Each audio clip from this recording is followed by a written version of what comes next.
itu. Jadi ada variasi nilai yang bisa kita lihat. Itu ya. Ini penting sekali karena nanti akan menentukan atributnya. Atribut akan menentukan scoringnya. Nah, scoringnya akan menentukan hasilnya. Nah, itu harus hati-hati. 3 prinsip itulah kurang lebih. Nah, ini tadi kita scoring. Nah, ini kenapa berbeda-beda ini? 0, 1, 2, 3 ini harus, kalau Bapak Ibu menggunakan literatur yang sudah valid, maka ini tidak menjadi debatable. Jadi saya ulangi, wilayah debatnya itu ada di penentuan atribut, awalnya penentuan dimensi, kemudian penentuan atribut, kemudian penentuan scoring. Itu wilayah debatnya. Untuk menghindari wilayah debat, perkuat literasi. Jangan perkuat narasi. Narasi nanti pada saat ujian. Perkuat literasi. Kalimat prinsip saya kalau bisa diam pada saat ujian selesai ya diam aja lah. Siap. Iya kan? Kan tidak perlu misalnya ditanya, Bapak ngomong apa di dalam sehingga lulus? Kan nggak ada yang nanya itu. Lulus aja, nggak tahu juga saya lulus apa tidak. Gitu. Kita lanjutkan. Nah, ini matriks datanya. Jadi maksud saya kalau Bapak Ibu sudah menentukan atribut kayak Bu Ros tadi dengan Pak Nasarudin, nah dibuat seperti ini Pak. Nanti penilaiannya sudah, misalnya Bapak sudah menilai kualitas perairan dengan indeks, maka lihat indeksnya berapa kisarannya.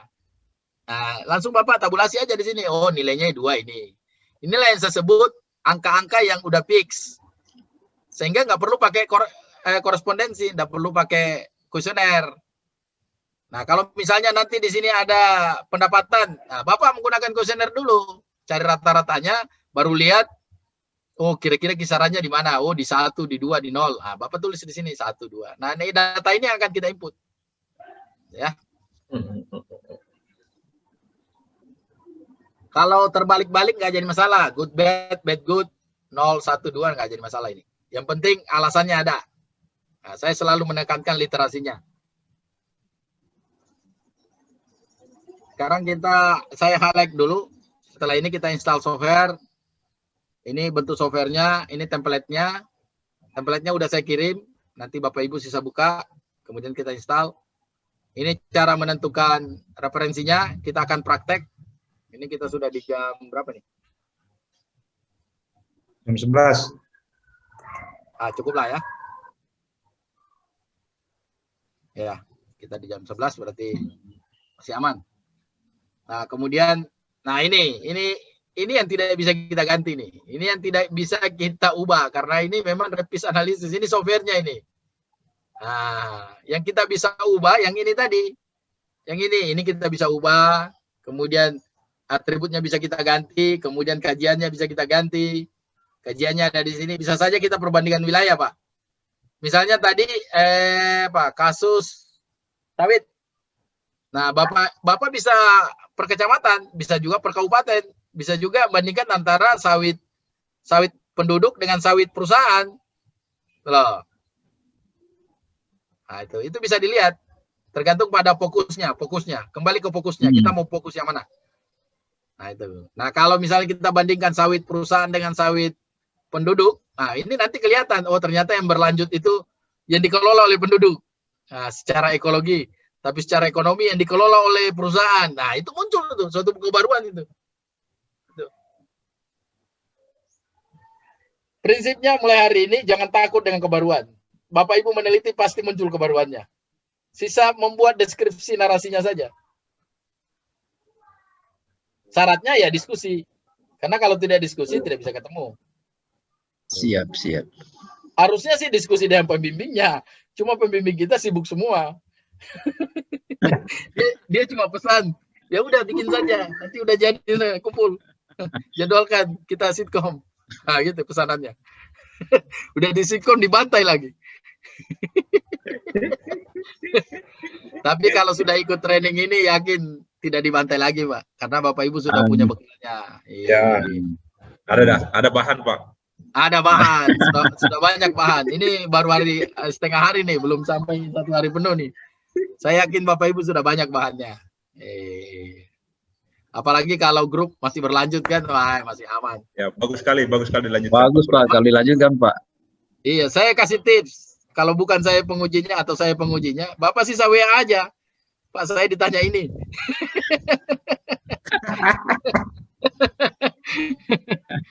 Sip. Luar biasa. Sudah saya lakukan beberapa mahasiswa itu.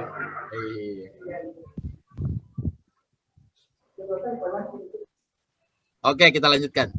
Nah, ini saya like dulu. Nah, ini nanti model software revisnya bentuknya seperti ini. Nah, ini kalau Pak Agus dan Pak Ridwan sudah biasa meran, jadi sudah aman itu. Sedikit terkait jumlah atribut ketika mau masukkan ke dalam anchor ya, anchor yang di warna merah dengan putih itu. Ya. Ketika kalau dia jumlahnya genap kan tidak ada masalah. Ketika kita masukkan di anchornya biasa. Ganjil Pak. Apakah perlakuan khusus ketika atau tetap sama dengan prinsipnya kalau genap? Sama ya? Sama. Ibu sisa memilih saja mau yang di depan lebih dominan atau yang di bagian belakang. Misalnya 9. Ya, coba. 9 berarti Bapak bisa 5 merah di depan, 4 putih di belakang. Atau bisa juga dibalik, karena nanti konfigurasinya tidak berubah, Pak. Konfigurasinya nyamin saja, yang berubah posisi referensinya, tidak spes. Tapi tetap bulat. Konfigurasi tetap bulat. Cuma dia tidak simetris kalau ganjil. Artinya biasanya dia tegak lurus, miring. Tapi sebenarnya secara lingkaran utuh dia utuh, Pak. Bulat, dia tetap bulat. Ya.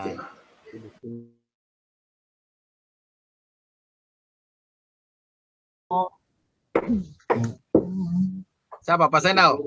Siapa? Pak Nas, Pak. Oh, Pak Nas, silakan Pak Nas. Sorry, silakan. Ya. Saya mohon maaf ini ada tadi soal referensi data. Ya, soal referensi data.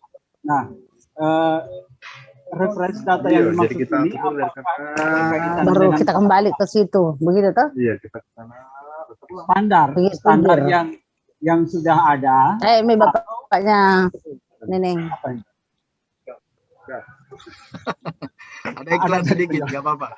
Ya. Nah, referensi standar, Pak, yang saya maksud referensi standar. Nah, iya, kalau sudah ada Pak Nas, kalau sudah ada referensi dipakai yang ada, Pak. Tapi kalau misalnya katakanlah belum ada yang itu referensinya, bagaimana? Diperkuat dengan teori yang mendekatinya. Oh, begitu. Pertanyaan saya, apakah misalnya referensi itu bisa kita cari sendiri misalnya? Kalau saya, ini kan akan membandingkan. Ini dia bilang asli nggak kreatif. Dapat di kelapa sawit. Capek dapat. Saya misalnya akan mengambil bagaimana kondisi katakanlah di kawasan hutan atau di hutan yang masih asli. Itu sebagai referensi. Bisa enggak? Bisa Pak, bisa. Nggak masalah. Oke. Jadi itu saja saya kira. Artinya referensi apa itu? Data yang ada di kondisi referensi itu saya pakai sebagai standar misalnya untuk menentukan apakah di daerah uji saya itu menentukan kondisi di wilayah uji atau di kawasan. Bisa. Oke. Saya kira itu dia, Pak. Terima kasih. Jadi ingin bertanya, kalau silakan. Ya, mohon maaf, mungkin saya kaitkan juga tadi pertanyaan dari Pak Nas terkait dengan menentukan atribut pada setiap dimensi. Ini kan harus di keterangannya itu atau deskripsinya itu harus jelas dia punya referensi. Nah, apakah bisa kita referensi itu kita acu pada misalnya ketika misalnya contohnya tujuan penelitian saya yang pertama itu analisis vegetasi atau observasi di lapangan. Apakah kita bisa pakai referensi untuk melihat misalnya atribut pada dimensi ekologi itu misalnya perladangan berpindah. Nah, apakah kita Bisa, bisa Pak. pakai pada analisis di lapangan begitu, analisis langsung di lapangan? Ya, seperti itu. Kira begitu. Nilainya Bapak pakai dari analisis lapangan. Tetapi untuk menentukan scoringnya atau atributnya tadi menggunakan literatur. Begitu, Pak. Ya, jadi Bapak karena kan Bapak belum penelitian ini. Iya. Untuk menentukan apa namanya atribut scoring dimensi atribut scoring ini Bapak belum penelitian. Masih di konseptual. Iya. Masih di proposal maksud saya. Nah, jadi data lapangan itu Bapak bisa pakai untuk menjawab nilainya, penilaiannya. Tetapi untuk menyusun atributnya apa, kemudian skornya berapa, harusnya menggunakan literatur. Baik, Pak. Kalau belum ketemu literaturnya, di skip aja dulu, diberi notice gitu bahwa ini belum ketemu, ini udah ketemu, yang ini udah. Tuh, sambil berjalan. Kalau nanti sampai di akhir tidak ketemu, Bapak utarakan saja bahwa ini saya tidak punya literatur yang validnya, tapi saya coba dekati dengan ini gitu. Nah, itu. Nah, jangan stagnan kalau misalnya tidak ketemu, karena kan ini banyak ini.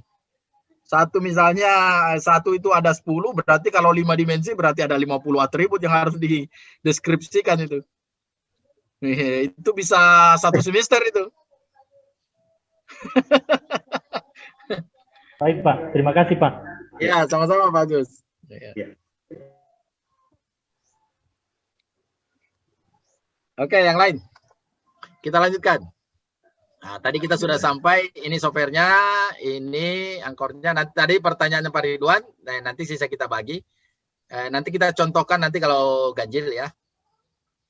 Nah, ini tadi, ini kan sebenarnya dia bulat ini, rapid ordination-nya, indeksnya ini kan referensinya ada 4 ini. Nah, ini referensinya ada 4. Yang warna merah marung ini yang di belakang ini. Nah, kalau dia tadi ganjil, maka dia miring itu. Tetapi tetap utuh gitu loh. Dia bisa di sini posisinya. Yang merah marung ini pindah ke sini. Tapi lingkaran angkornya ini tidak berubah Bapak Ibu. Jadi dia tidak di sini, tidak di luar, tapi dia di titik yang lain, bisa di sini atau bisa di sini. Sama juga yang di bawah, bisa di sini, atau di sini gitu. Ini tetap utuh lingkarannya. Yang terpenting. Karena ini jaraknya ini jarak. Nah, ini output pertama ini secara kuantitatif itu bisa kelihatan 44,81. Secara kualitatif nanti divisualisasi dengan gambar seperti ini.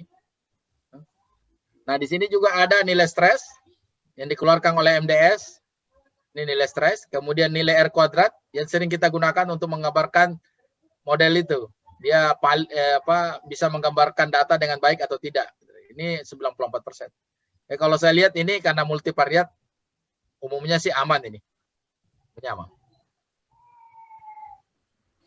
Yang kedua outputnya ini, output atribut. Nah, ini ada 3 hukum di buku yang dengan Pak Ridwan dan 2 teman lainnya. Ini saya sudah urai ini. Hukum bar atau nilai ekstrim, hukum nilai tengah, atau hukum Pareto optimum. Nah, ini ada yang menarik ini yang ketiga ini, hukum Pareto optimum. Bisa kita gunakan. Jadi contoh misalnya Bapak Ibu, kalau kita menggunakan bar ekstrim, maka kita hanya mengambil satu aja ini. Kita mengambil yang paling ekstrim gitu. Nilainya. Paling ekstrim tertinggi ya, bukan paling ekstrim terendah. Nah, ini ada 3,72 ini. Nah, ini kita ambil berarti. Tapi kalau kita menggunakan nilai tengah, maka 3,72 ini kita bagi 2, itu menjadi 1,8 sekian. Nah, 1,8 sekian ternyata ada 2 tuh di atasnya. 1,93 dengan 3,72. Berarti ada 2 atribut. Lebih moderat sedikit gitu. Lebih moderat sedikit daripada yang tadi, yang ekstrim. Kemudian yang ketiga, itu Pareto optimum, itu lebih moderat lagi karena harus ada mewakili maksimum 80%. Nah, 80% ke bawah itu baru bisa disebut yang optimum. Nah, itu.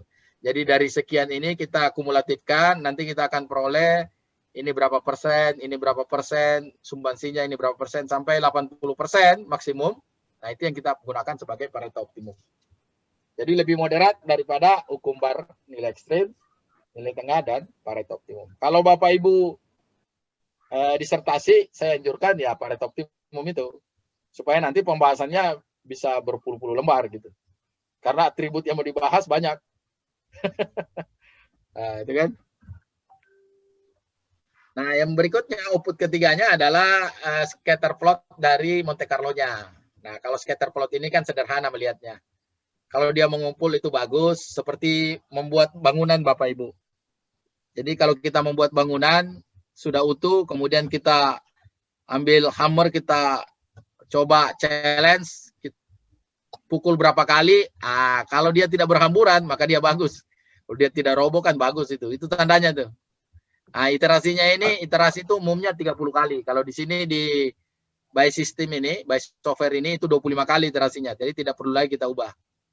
Jadi ada 25 titik di sini Bapak Ibu, 25 titik. 25 titik kali berulang ternyata dia mengumpul, berarti benar. Kalau dia menyebar berarti kurang bagus itu. Itulah. Sama dengan bangunan tadi. Nah, itu.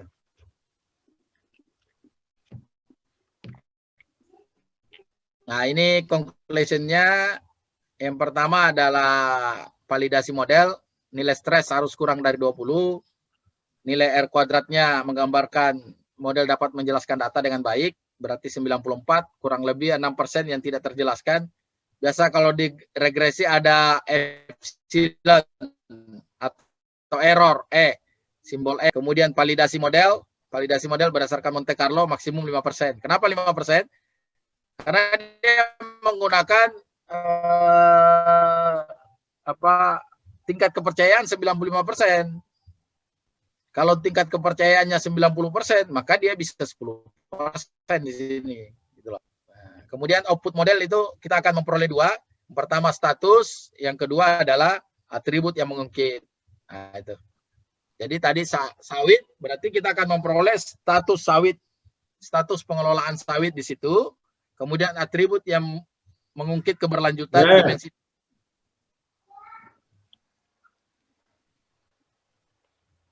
Ada pertanyaan sebelum masuk install?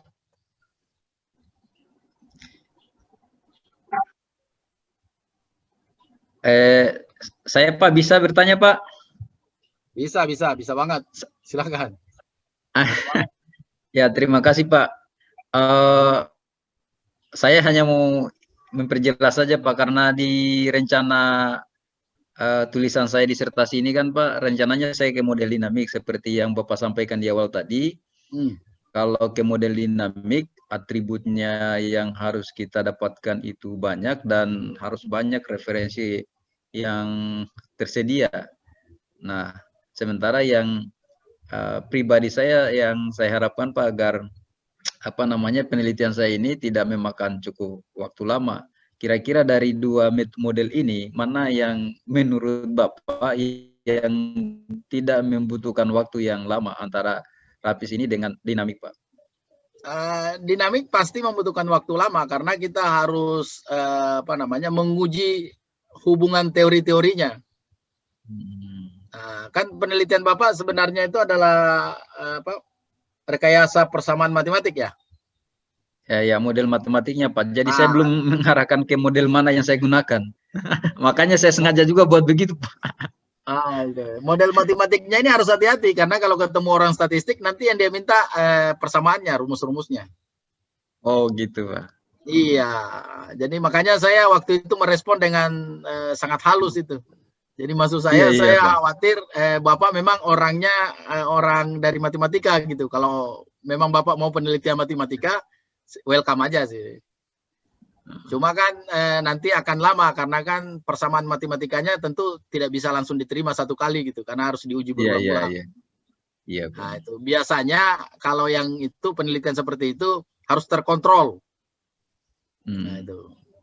Nah kalau penelitian sosial itu kan lebih fleksibel. Nah, seperti ilmu lingkungan ini itu lebih terbuka Bapak Ibu. Jadi lebih kalau saran saya lebih ke prospektif, evaluatif, kemudian analitik ya ada tapi tidak terlalu dominan gitu. Nah kalau punya Bapak itu analitik itu lebih dominan. Karena persamaan matematikanya harus valid gitu, harus diuji. Ya. Memang kalau menggunakan model dinamik bisa saja keluar persamaan matematikanya, tetapi kan yang lamanya itu Pak menguji hubungannya. Misalnya Bapak menyebutkan kasusnya sawit ya. Hubungan antara pendapatan dengan perlakuan petani sawit misalnya. Bagaimana? Itu kan harus keluar itu persamaannya. Persamaan satu. Kemudian persamaan dua, hubungan antara faktor sosial budaya dengan pengolahan sawit. Itu semua harus diuji satu persatu, Pak. Iya. Saya Betul, takutnya, betul, takutnya bagus. Saya tertarik penelitian, cuma takutnya lama waktunya. Nah, kalau ada yang bisa cepat dan memenuhi standar, kalau saya selalu menyarankan memenuhi di atas standar sedikit sudah sangat bagus, Pak. Iya, betul. Sudah sangat bagus. Di atas standar. Tidak perlu terlalu mewah. Penelitian itu tidak perlu terlalu mewah. Nah, yang penting memenuhi kaidah-kaidah ilmiah. Iya, dan standar, memenuhi standar. Karena standar setiap universitas berbeda-beda. Standar pembimbing juga berbeda-beda. Kalau sudah terpenuhi, udah maju aja, Pak. Mau sekarang, mau lusa, atau minggu depan, yang penting kalau disuruh maju, ya maju aja, tidak usah khawatir. Bapak sudah berpikir, ada nanti Pak Yusuf, Pak Ridwan, dan teman-teman di grup yang bisa bantuin ya. Ya, mantap. Nah, kalau saran saya arahkan ke evaluasi dan prospektif. Jadi Bapak bisa seperti Pak Ridwan penelitiannya itu. Jadi dia evaluasi dulu, kemudian di prospektif. Nanti membuat skenario jatuhnya. Nah, di materi kedua nanti kita akan buat skenario. Karena iya Pak, saya karena sebenarnya saya prinsipnya Pak, saya tidak ingin menyusahkan diri. Jangan nih menyusahkan diri. Kalau Bapak menyusahkan diri, nanti orang-orang dekat Bapak juga susah. Termasuk kita juga akan susah. Iya. Nah itu. Jadi kalau menurut saya yang pertama hindari kata rekayasanya. Rekayasanya terlalu rumit. Itu. Karena Bapak akan membuat beberapa prototipe persamaan dari rekayasa itu. Jadi tidak bisa satu. Namanya rekayasa. Bapak merekayasa kan? Iya. Ya, engineering gitu. Jadi mengkonstruksi persamaan baru. Nah, belum Bapak di challenge, memang persamaan lama nggak ada. Kalau saya mengujinya, saya bisa challenge nanti. Persamaan lamanya apa, Pak? Sehingga Bapak harus menemukan persamaan baru. Nah, itu kan. Sudah lulus beliau nih, Pak. Sudah lulus beliau karena dia sudah menjawab juga. Sedangkan tidak menjawab. udah lulus ya. Baik Pak, menjadi evaluasi mudah-mudahan saja di Pasca tidak ada masalah Pak kalau misalnya kita mau mengarahkan ada revisi judul misalnya Pak. Bisa aja, nggak ada masalah. Yang mau penelitian Bapak kan sisa upaya meyakinkan bahwa memang saya layak mengganti judul. Iya. Kalau Bapak ya silakan. Sharing pengalaman mungkin barangkali Pak Aswani. Silakan Pak Ridwan. Siap Pak Ridwan. Makasih Pak. Kalau ya artinya agak relevan dengan kasus Pak Aswani. Jadi saya waktu penelitian disertasi saya kan waktu itu pertama kali saya masukkan judul itu Pak, saya pakai 5 pisau analisis. Iya. 5 pisau analisis. Yang pertama tank model. Iya. Pertama tank model, saya kaji pakai tank model. Itu saya harus berangkat ke Jepang saat itu kurang lebih 4 bulan untuk mempelajari itu dari sebuah kampus di Jepang. Dan saya punya promotor di sana juga, salah satu pembimbing saya itu Profesor Akira Goto di Utsunomiya University. Kemudian lanjut dengan analisis kedua, analisis MDS. Saya ingin mengkaji status keberlanjutannya. Setelah ketahuan muncul, saya buat skenario dengan analisis prospektif. Setelah itu saya mengkaji analisis kelembagaannya pakai ISM saat itu ya. Yang kelima ini yang bikin saya hampir gila dan putus asa karena 3 tahun saya bekerja, belajar, mencoba menguasai itu, saya sampai pada titik masuk tahun ketiga, saya sampai pada titik saya tidak akan bisa selesai kalau tujuan kelima ini saya paksakan untuk saya selesaikan. Apa itu? Sistem dinamik. Jadi tujuan kelima itu Pak, pada akhirnya ketika saya bertemu promotor, saya ditanya, ini Pak Ridwan sudah 3 tahun meneliti, kok enggak maju-maju? Saya bilang, Pak, kalau saya diizinkan menghilangkan ini tujuan kelima, saya selesai. Bulan depan saya selesai. Dia tanya, apa itu yang tujuan kelimamu? Sistem dinamik. Waktu itu, sistem dinamik baru diperkenalkan di IPB. Saya dengan Pak Yusuf itu hunting belajar sampai ke Jakarta, sampai ke ITB. Tapi saya agak kurang bisa mengikuti, sehingga saya di tengah jalan mundur. Pak Yusuf terus lanjut. Akhirnya beliau menjadi expert di sistem dinamik. Tapi pada kasus saya tidak bisa mengejar itu. Jadi saya harus realistis saat itu, dan akhirnya setelah saya utarakan ke promotor saya bilang hilangkan yang tujuan kelima. Akhirnya saya selesai Pak pada saat itu. Saya menjadi mahasiswa di angkatan kami yang selesai tercepat ketiga pada saat itu. Di antara 21 orang. Jadi terkadang memang kita harus realistis dengan kemampuan yang kita miliki. Bukan persoalan gengsi ya, bahwa penelitian yang berkualitas itu yang bagus. Kalau saya penelitian yang bagus itu adalah penelitian yang selesai. Itu yang saya anut, dan Pak Yusuf tahu betul itu cerita itu. Jadi pas Pak Aswani tadi cerita itu, saya jadi teringat kasus saya. Jadi sistem dinamik itu memang dari segi novelty itu tinggi sekali. Tapi seiring dengan novelty yang tinggi, ada kesulitan yang dibalik itu, ada tingkat kerumitannya juga. Dan bagi sebagian orang itu akan sulit mengejar itu, baik dari pengetahuan maupun waktu yang tersedia. Jadi sekali lagi harus bijak, kita harus bijak, dan pembimbing harusnya, promotor juga harus mengetahui sampai di batas mana itu, kenapa kita mau tabrak, ya kan? Kita cari saja solusinya supaya tetap novelty-nya dapat, Bapak selesai jadi dokter. Iya. Jadi itu barangkali yang bisa saya tambahkan Pak Yusuf. Super. Saya kira itu Pak. Terima kasih Pak. Tambahkan sedikit Pak. Siap. Cerita pengalaman. Kalau perlu tidak usah kita penelitian, kita langsung selesai saja. Udah jangan begitu. Tadi tidak juga. Harusnya memang universitas membuka diri bahwa judul itu bisa berubah, karena kan setelah diuji tentu banyak masukan gitu. Kalau judul saja tidak bisa berubah di awal, bagaimana kita mau menemukan novelty gitu kan? Ya harusnya judulnya itu sampai dijilid gitu masih bisa berubah. Amin. Mudah-mudahan saja Pak bisa berubah. Ya, prinsipnya adalah kita tadi kalau saya bisa meyakinkan. Yang pertama adalah menyampaikan ke pembimbing bahwa kalau ini yang kita lakukan, maka kita akan sampai seperti ini. Itu tidak cukup. Seperti yang saya utarakan tadi, itu disampaikan saja Pak, bahwa realitanya akan seperti ini. Dan saya bukan orang matematika murni gitu misalnya, yang harus mempelajari persamaan A sampai Z. Saya ini orang user, pengguna, orang yang aplikatif, yang cukup dengan memahami ini, saya sudah bisa membuat kebijakan. Nah, itu yang terpenting sebenarnya. Itu disampaikan aja, didiskusikan Pak. Diskusikan dengan pembimbing bahwa saya rencananya judulnya ini. Nah, saran kedua saya, sebelum maju, matangkan dulu. Nah, judul yang akan diajukan, sehingga ketika ditanya, kamu ingin berubah kemana? Nah, Bapak sudah punya oleh-olehnya gitu kan. Kata Rita Sugiarto, oleh-olehnya sudah ada gitu. Nah, kalau Bapak sudah punya oleh-olehnya, dia kan menjadi itu. Saya kira itu yang bagus itu.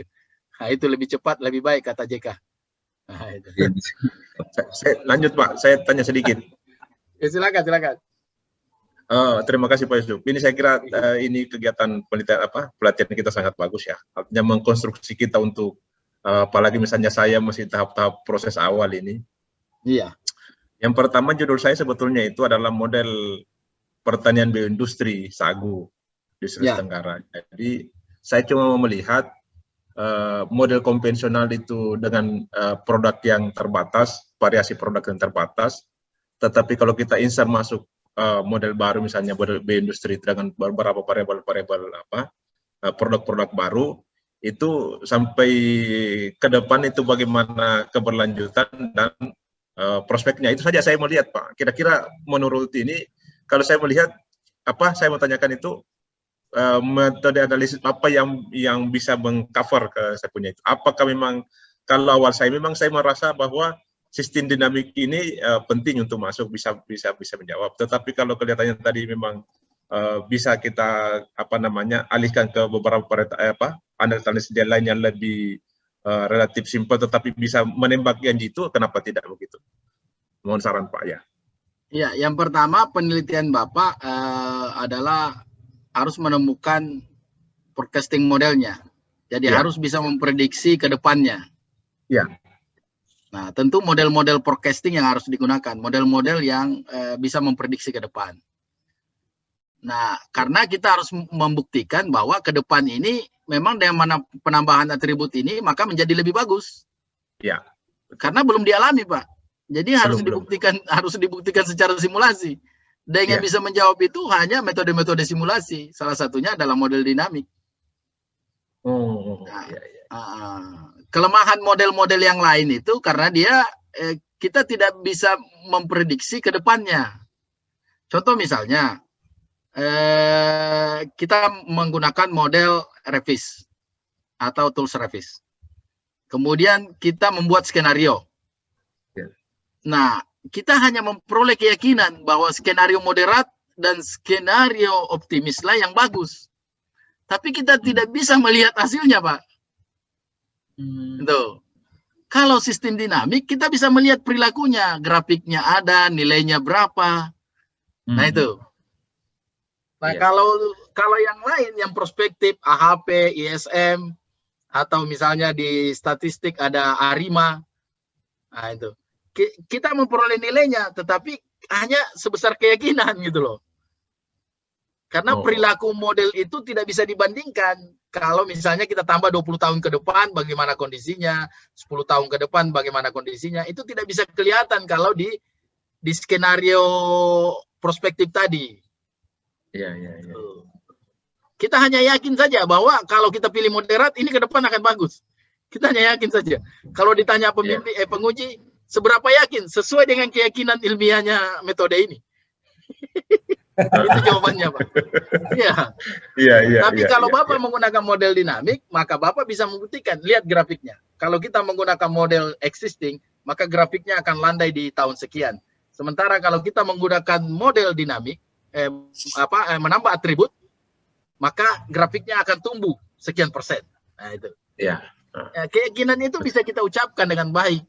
Jadi sehingga orang bisa menerimanya. Nah, saran saya Pak Abidin, Pak Zainal, kalau memang Bapak punya waktu mendalami dinamik akan jauh lebih bagus buat penelitian Bapak. Terima kasih. Baik. Kalau misalnya Bapak juga ingin yang cepat, tidak ribet, tidak susah, harus modifikasi konsep. Konsepnya harus dimodifikasi, bukan judulnya. Ya, konsepnya tadi. Ya, konsepnya tadi yang Bapak ingin kaji itu. Jadi tidak lagi membandingkan itu, tapi lebih ke mengevaluasi, kemudian memberikan arahan, perspektif ke depannya bagaimana itu. Jadi bukan membandingkan lagi. Ya, mungkin sampai perspektif ke depannya Pak, bagaimana itu? Lebih bagus kalau saran saya masuk ke strategi, Pak. Ya. Masuk ke strategi. Jadi setelah dievaluasi, kemudian skenario, itu nanti Bapak bisa munculkan strategi A, strategi B gitu.